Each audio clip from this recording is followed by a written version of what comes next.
As we enter our second spring of COVID, we once again spent a great deal of time in the yard and garden.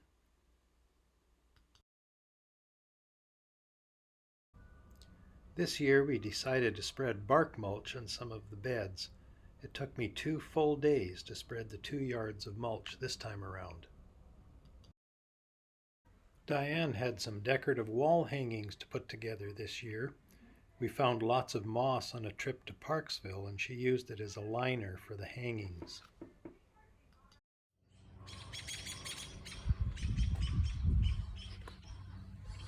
Let's have a look at the front yard now that the mulch has been spread.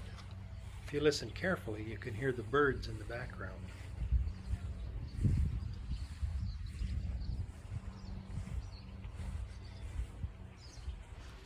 The azaleas are in full bloom, giving a splash of color around the yard.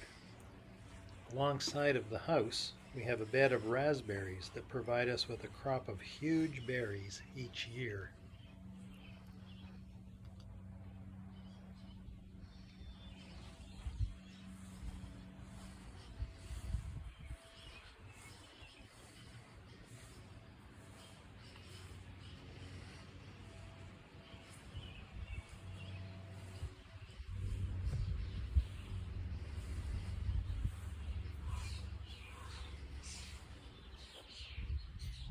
Along the driveway, we have a huge area planted with a variety of shrubs.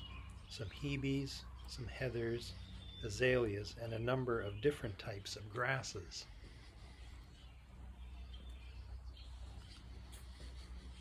This spring, I cut out a decorative heron on my scroll saw over in my wood shop. I mounted it on a gate that leads us into the backyard. As we walk along the stone pathway into the backyard, you can smell the scented wisteria starting to bloom on the overhead pergola I made a few years ago. Our original water feature was leaking, so we turned it into a marigold pot.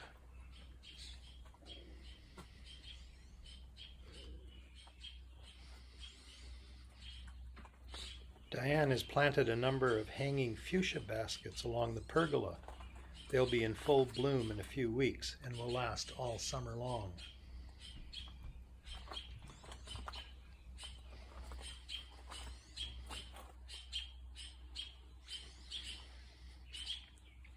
The decorative milk can came from the farm in Starbuck where I grew up. The top has been planted with sedums. We still have quite a bit of space to fill along the edges. And we've got a number of impatiens plants to go into these areas pretty soon. In the back corner of the yard, there is a huge purple lilac. It was brought from the farm in Starbuck as well and was planted in the 1980s, and it has flourished.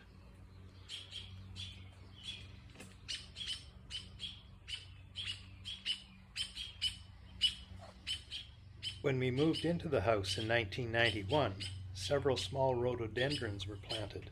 Some have finished blooming, and others are just getting started.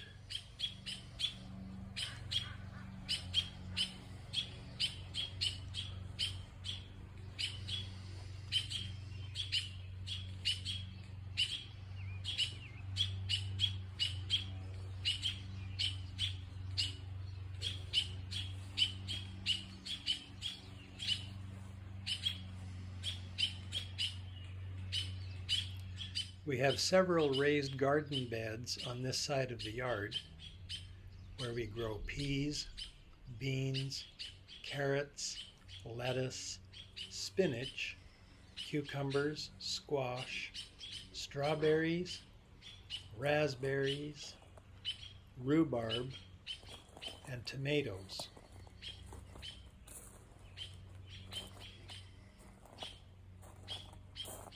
Spread amongst the walkways are a variety of decorative planters that contain a variety of different flowers that attract the bees.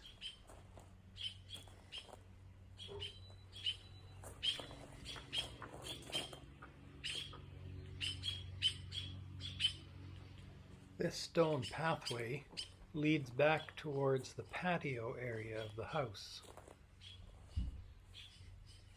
There is a huge climbing rose alongside the house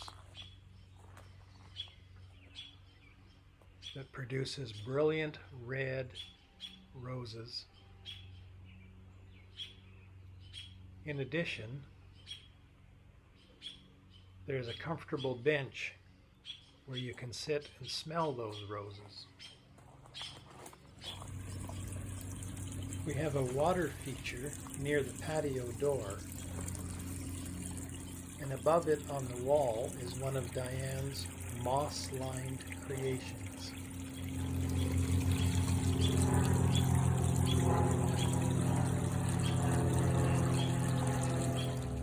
On the other side of the patio, we have a Japanese maple and a smoke bush growing, which encloses the sitting area.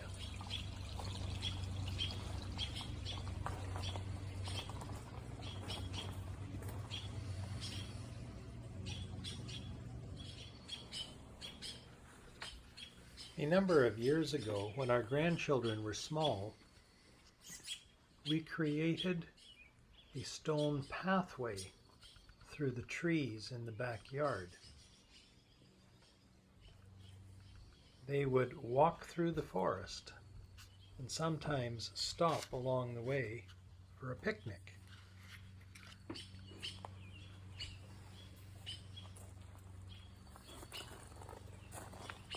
The pathway had a couple of return areas where they could come back into the yard.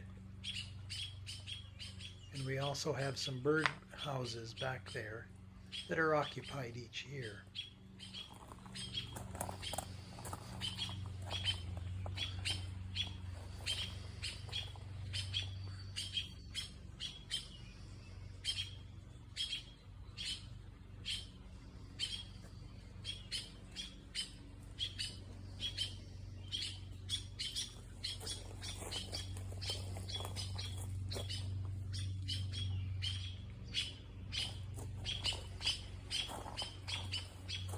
The pathway eventually leads back to the garden bed area, and when you emerge, you get one more look at the backyard.